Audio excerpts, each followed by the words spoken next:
Yes, yes, finally, bucket list item achieved. We're back in Glendora, California, sitting here in front of the Walmart off Auto Center Drive, and that thing right there is the Oscar Mayer Wienermobile. I have been traveling the highways and byways of America for 27 years, and although I've seen the Oscar Mayer Wienermobile coming the opposite way down the highways and freeways on numerous occasions, including once very recently in Georgia, literally just about a month ago, I have never got up close and personal with an Oscar Mayer Wienermobile. Dude, this is so freaking cool. A line started forming right away with the Wienermobile parked on the side of the road here, right in front of Walmart. Imagine coming to get your groceries and you're like, what the heck is that? Yes, dude, believe it or not, the Oscar Mayer Wienermobile has been cruising the country for 90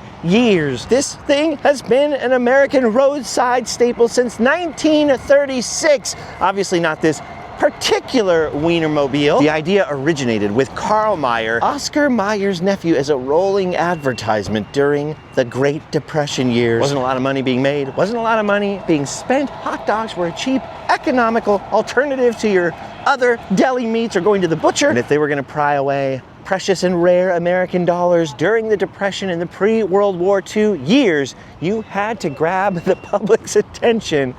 And I think this did it. Look at the license plate, it says Oscar Mayer. It's got a California plate. Originally, I believe the Wienermobile just cruised around Chicago, but after gas rationing ended after World War II in the 1950s, not only did the Oscar Mayer Wienermobile get a major redesign, and it's continued to get redesigned over and over throughout the years, but that's when it started cruising all around America, becoming an American roadside legend. Now, as you can see, the line is quite long to get in front of the Wienermobile and take your fun pic, which these nice gals just did for me. And although there's no cap on the number of people who can come to the parking lot and gaze upon its wiener glory, apparently when the line gets to a certain length, they have to close the Wienermobile door and stop letting people poke their heads and see the interior of the wiener, which for the moment is the case. I'm hoping to stick my head in there later if the line dies down a little bit. I believe this current Wienermobile generation was constructed in 2004, maybe? I mean, the Wiener design is timeless, but you look at these very 1990s looking, what, GMC Malibu headlights or something like that, and it kind of gives away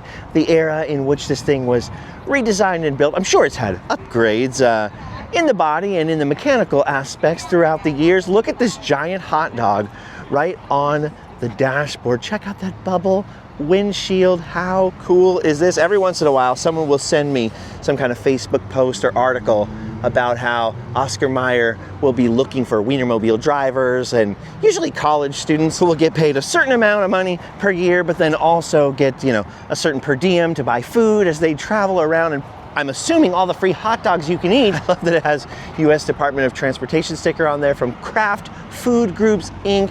I can just kind of make out through the window that it's got the Oscar Mayer Wienermobile, even on the armrests. I've never really wanted an RV. I mean, they're kind of big and cumbersome to move around and to park, but looking in there, I have to tell you, I would love to drive the Oscar Mayer Wienermobile. Now, as you can see, the head, no, the tip, no, the front of the Wiener is a little shorter than the rear. The rear of the Wienermobile is 11 feet tall, exactly 2.2 alleys tall, but according to the sign here in front of the Wienermobile, that's exactly 24 hot dogs high. And I have to assume that they actually physically worked that out. And look at this, according to the sign, the handy dandy sign here, it's 27 feet long, which translates to 60 hot dogs, 8 feet wide, which translates to 18 hot dogs, and it weighs 14,050 pounds, which translates to the weight of 140,500 hot dogs. That's a lot of meat. That's a lot of wieners. I love how down here it says grilled fiberglass hot dog resting on a lightly toasted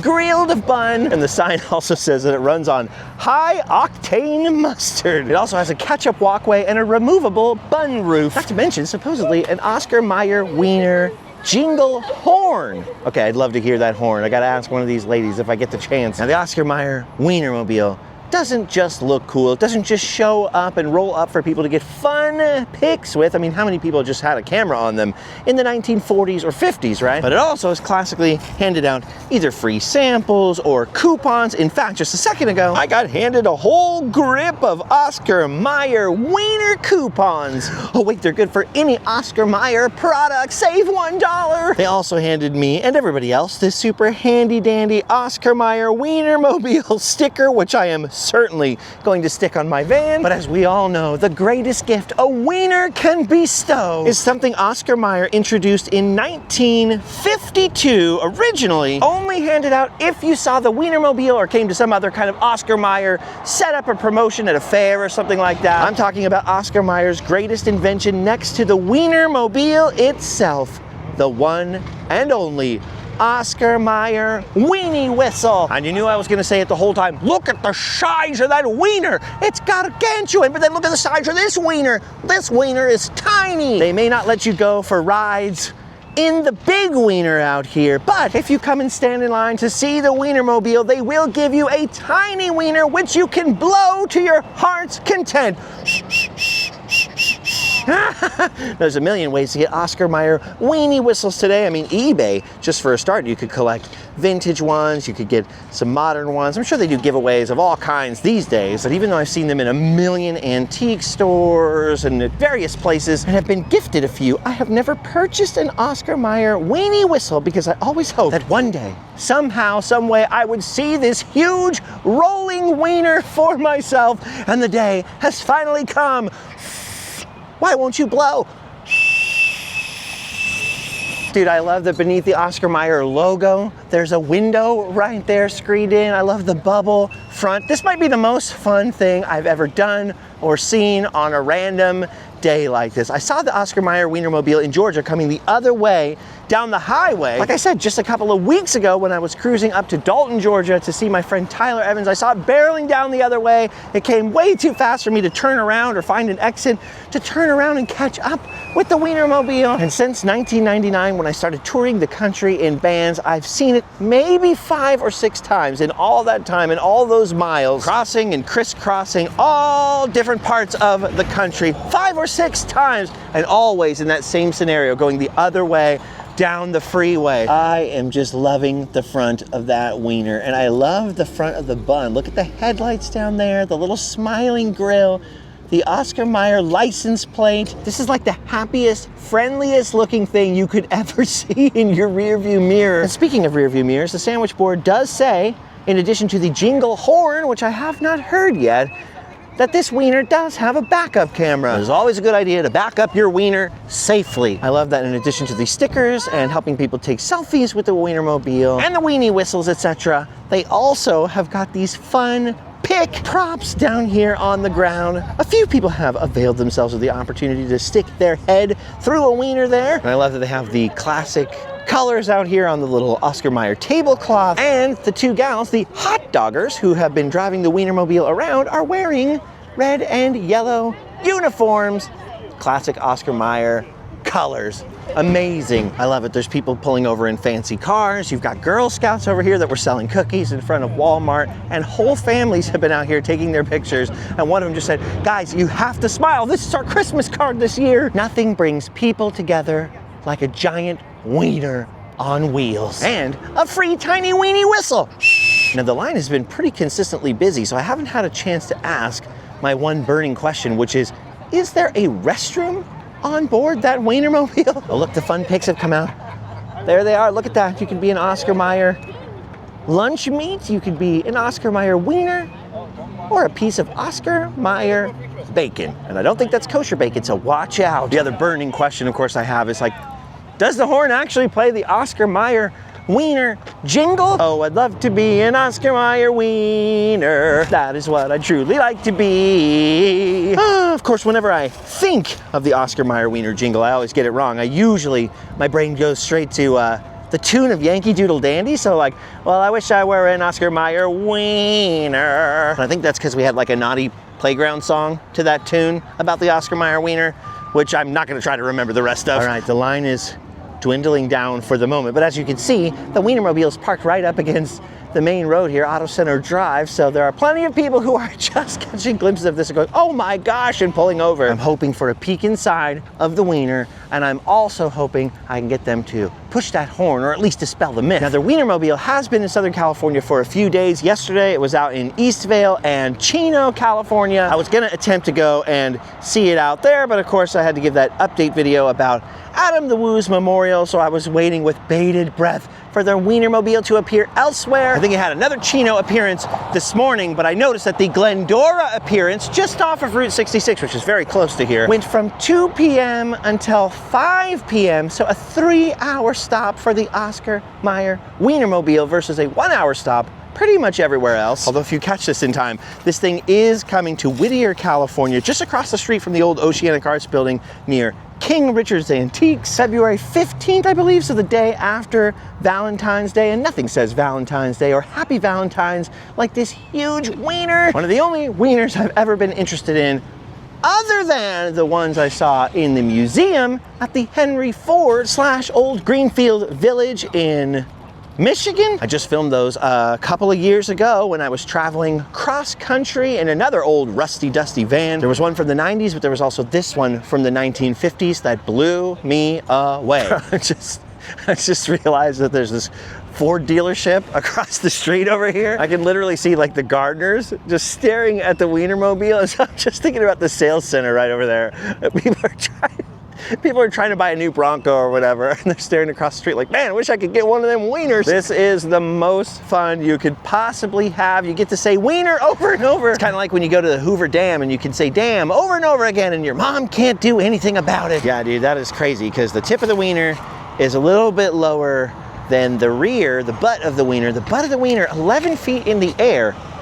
What's crazy is I think of 11 feet being a lot less than that. Look how tall that is. I mean, that goes way, way over my head. So the rear of that thing is getting pretty close to the height of a big RV, or not quite a semi-truck trailer, but pretty close, pretty darn close. I mean, a semi-truck trailer is only like 2.5 feet taller than that thing, so it's massive. Trust me, when you're rolling down the highway and you see that thing coming down the opposite way, it sticks out like a sore thumb, which is sort of what it looks like. You see what I'm saying? Nah, okay, it looks more like a giant wiener. This is literally all I had planned for today. I cleared my entire schedule just to see the Oscar Mayer Wienermobile up close and personal. And if I find out about more stops that the Oscar Mayer Wienermobile is going to make in Southern California, I will do my best to be at those as well.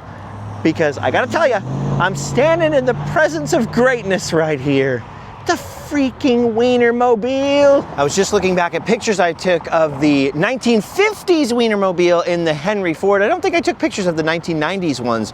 Those two Wienermobiles in the Henry Ford, as far as I can tell, are the only ones held in museums. It makes me wonder what happened to the 1936 original Wienermobile, if that exists still, or if there's any others in private hands. I've certainly never seen any others in museums or in anybody's collection or at car shows or anything like that. Just makes me wonder. Okay, a very friendly and very enthusiastic gentleman who did not want to be on camera but was wearing an Oscar Mayer shirt and hat told me that he believes there are some in private collections, but they are very rarely ever seen out in public, and that the only two he knows of in museums are in fact the ones that I saw at the Henry Ford, one from '95 and the one from the 1950s that I showed you pictures of and that we filmed when we were at the Henry Ford. The line continues to grow. No luck so far on peeking inside or hearing the horn. However, the chorus of weenie whistles continues to grow. All right, so Wienermobile update. I did talk to the two Hotdoggers that are here. Apparently that program of taking college students or college-age people to become Hotdoggers across the country has only been a tradition since the late 1980s, but they've been going strong ever since then. There's been less than 500 people who have ever been invited to do so. Anyway, they said that when they leave at 5 o'clock, which is still an hour and a half from now, they will try to blow the horn for me. Yes, to be honest with you, I wasn't planning on being out here with the Wienermobile for the entire 2 hours, but hey, I'll take it. Anyway, while waiting, I just rolled up on my van and I noticed, look at this guy's got this old Chevy van right across the parking lot. A kindred spirit over here, the two Chevy vans. Look at this guy's driving the original, the old Chevy Greenbrier van. Look at that red stripe on there. It's got the red and white interior. pretty freaking rad. I was like, yeah, man, I'm rocking the 93 over there. He was not impressed. I was gonna say earlier, the only thing we're missing out here is wiener dogs, but the little weenie sisters are here and their friend Roxy. And look at that, even they had some stickers on them out here at the Wienermobile. So we're having a wiener sticker fest, that's for sure. All right, the line is dwindling down a little bit. Maybe we can get them to blow that horn soon. And look at that. Even more wiener dogs have come out of the wiener woodwork. All right, we're nearing the end. They're starting to pack up. The crowds have thinned out. Look at this. The Wienermobile has got a functional trunk where they're sticking those sandwich boards back in. I had a fun time listening in on some of the Hotdoggers conversations and talking about all the different states they visit. There are 6 different Wienermobiles cruising around the country right now, which makes it even more odd that I've never seen one up close and personal at one of its stops like this before. I did not participate in the fun pics. I did not put my head through the hot dog, which is my one regret. I wanted to stick my head in there and say, look, Ma, I'm a wiener. But I guess I'll save that for the next Wienermobile stop, because I wouldn't want Allie to miss out on seeing me do that, you know, make a fool of myself for fun. After all, that's the whole reason she likes me. Okay, they're packing up. They're putting all the wiener stuff away, putting all the junk in the trunk. All right, this is it. They're almost done. It's almost over. 3 hours I've stood in this parking lot waiting for this moment. Look at this, I'm the last one left. I'm the only one psycho enough to wait till the end for the wiener horn. They are still packing up. A couple looky-loos keep pulling up at the last second, hoping for weenie whistles, but the weenie whistles are all packed away. Any second now, I'm hoping to hear that sweet, sweet sound. By the way, I offered to help him pack up. Not allowed to do that. Apparently that's official Hotdogger business only. Those Hotdoggers are heroes. They stood out here for 3 hours in the sun, handing out stickers and weenie whistles, taking fun pics. They've done their duty. Here they go. The hatch is opening. The Hotdoggers are climbing up. A couple last minute people have run up trying to get the last minute fun pic with the Wienermobile. Here they go, they're closing the hatch. Fingers crossed, we're gonna hear the horn. They know that's what I've been waiting for this whole time. Okay, here they go.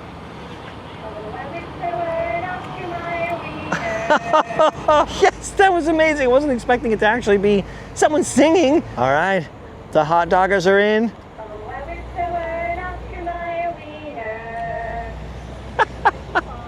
They blew the horn again. And off they go. That is amazing, dude. That is one of the coolest jobs you can have in the entire world. Well, we've done it. Sit in a parking lot for 3 hours, staring at a wiener.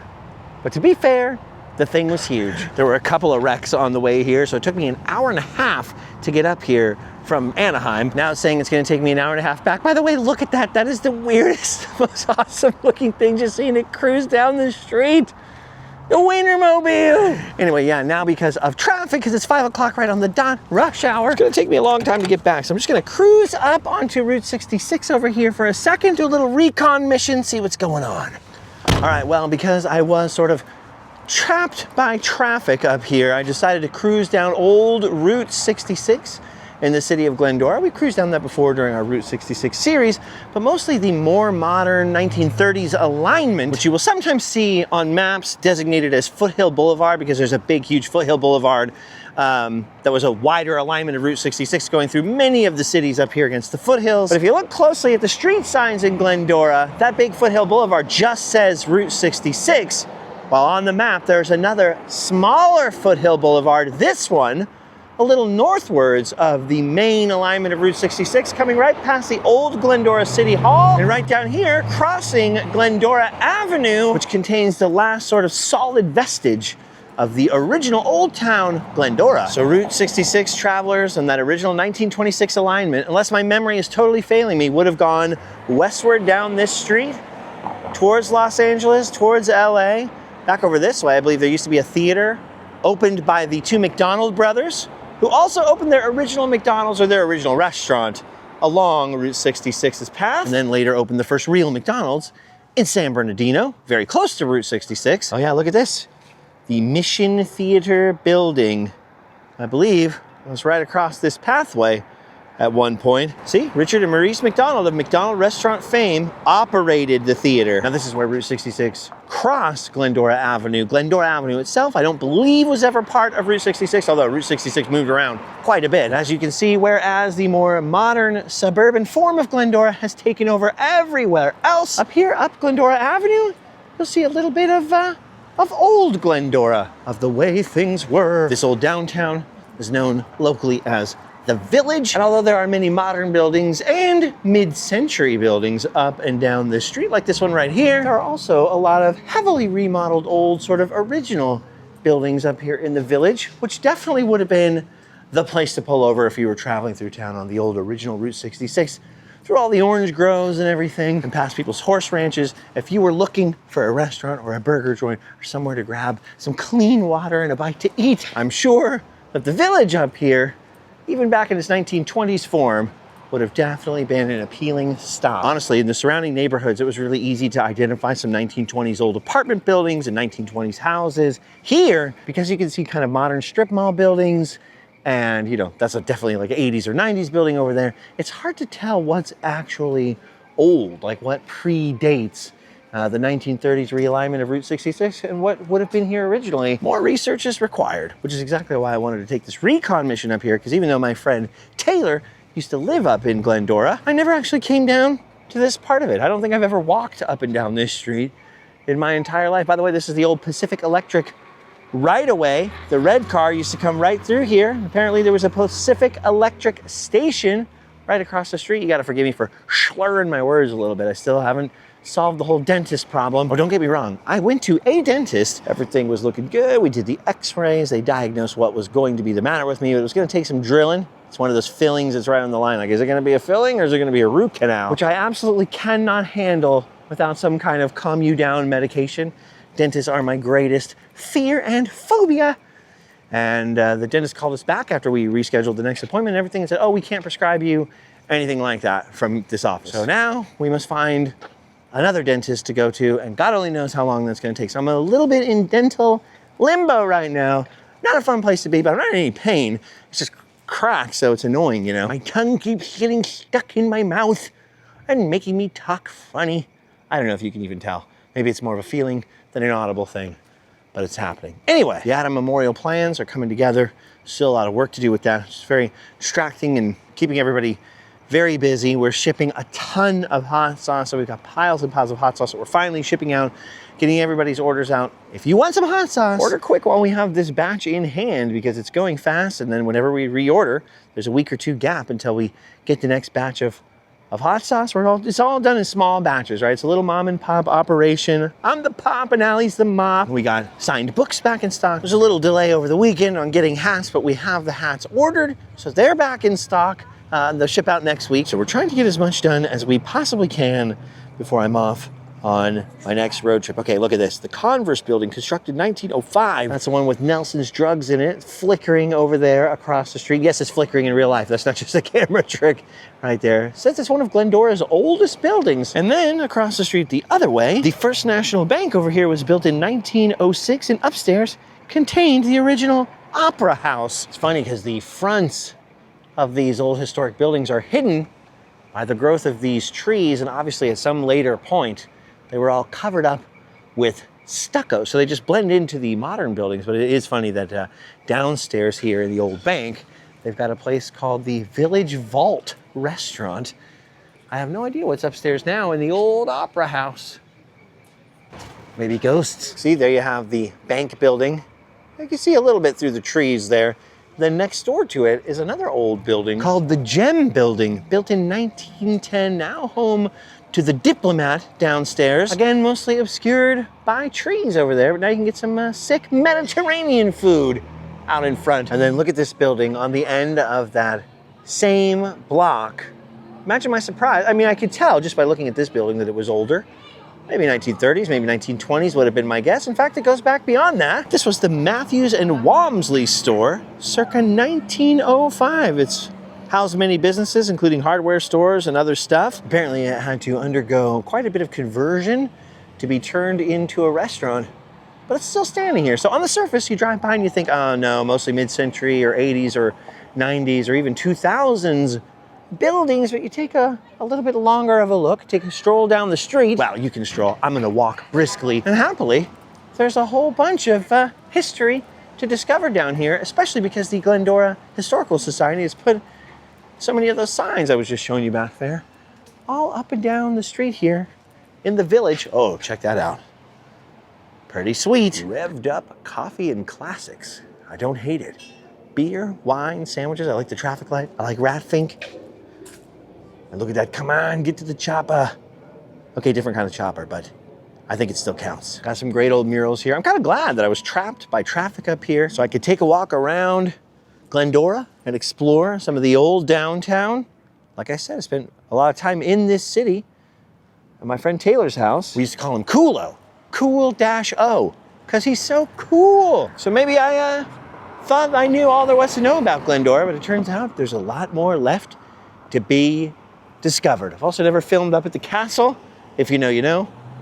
Never gotten permission to go and film up there on my own without being with a whole huge group. Something else that I would like to work on. I think I got to go down to the Historical Society first and go talk to somebody. We applied to film in the pre-COVID times and were soundly rejected.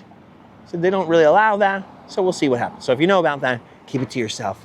Keep it mum. Mum's the word. Anyway, these statues really rock here. No, literally, look at that. They rock. Does this one rock? This one also rocks. Oh, no, that one. Okay, yes. Yes, he rocks. Bow to your sensei. Bow to your sensei. Never lower your eyes to an enemy. Yes, there we go. Some respect. Respect. Now crane kick them. Anyway, oh my gosh, there's so many more of them I didn't notice when I was walking around before. Look at that. Anyway, as much as this rocks and as much fun as I'm having, I do need to head back home, eat some food, edit this video, and get ready for our next adventure, which may even include a second look at the Wienermobile. We'll see. In the meantime, friends, I appreciate you hanging out with me as I check something off my bucket list that has literally been on there forever and ever and ever. Purchasing some of that hot sauce or merchandise that I told you about earlier would definitely help us out in the short term, but long term, what helps me the most to get back onto and stay on the road this year, later on this year, as much as possible, including Route 66, traveling all over America from America 250, are watching all these weird adventures at home, sharing them with a friend, liking, subscribing, doing all those things, but also joining our Patreon, which is how those road trips are fueled. For the Adventurers Club tier and up, we offer something called the Morning Announcements. It's like a little vlog that happens sometimes, but it's mainly just a tip jar to fuel the show, keep the show on the road. Sometimes you gotta hang back for a few months, let the budget build back up, and then hit the road, stay on the road for as long as humanly possible, which is my plan and my desire, especially even teasing myself with just a little taste of Route 66. I feel itchy all over, like I gotta get out of here. In fact, I was gonna hit the road again. I was only waiting to go to the dentist, and now it looks like all those dentist appointments are gonna have to be postponed until I can find a different dentist. Now all the plans are thrown up in the air. I have no idea what's going on, but I do know that for today, I've done my duty. And since you've watched to the very end, so have you. We can all go home and sleep well.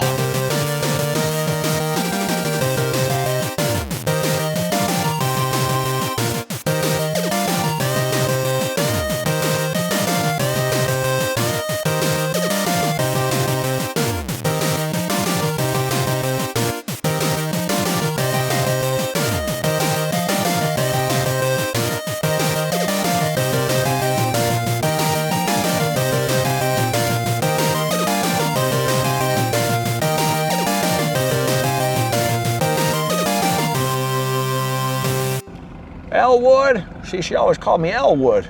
It's my name, see? She said, in this world, Elwood, you can be oh so smart